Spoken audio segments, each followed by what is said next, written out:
माननीय सदस्य श्री CP जोशी जी। धन्यवाद सभापति महोदय जी। मैं आपके माध्यम से सरकार का एक महत्वपूर्ण विषय पर ध्यान आकर्षित करना चाहता हूं। मेरे प्रदेश राजस्थान और सब जगह ई-मित्र संचालकों की समस्याओं के संबंध में जो डिजिटल शासन और आम नागरिकों की सुविधा से जुड़ा हुआ है, ई-मित्र सेवा केंद्र आज डिजिटल इंडिया के लक्ष्य को जमीनी स्तर तक पहुंचाने का एक प्रभावी माध्यम है। ग्रामीण और शहरी क्षेत्रों में लाखों नागरिकों को सरकारी योजनाओं, प्रमाण पत्रों, बिल भुगतान, पंजीकरण और अनेक ऑनलाइन सुविधाओं का लाभ इन्हीं केंद्रों के माध्यम से प्राप्त होता है। ई-मित्र सरकार और आमजन के बीच एक महत्वपूर्ण सेतु के रूप में काम कर रहे हैं। सीमित संसाधनों के बावजूद वे निरंतर नागरिकों की डिजिटल सेवाओं को जोड़ने का कार्य कर रहे हैं।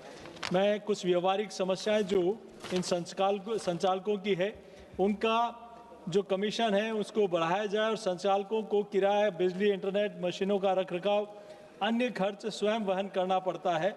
इसलिए इनकी दरों का पुनर्निर्धारण हो तथा पोर्टल और विभागीय सर्वर डाउन होने के कारण कार्य बाधित होता है, जिससे आम नागरिकों को अनावश्यक परेशानी होती है। इसके लिए तकनीकी ढांचे को और मजबूत बनाने की आवश्यकता है। साथ ही आवेदक द्वारा दस्तावेजों में त्रुटियां होने के बावजूद जिम्मेदारी ई-मित्र संचालकों पर आती है।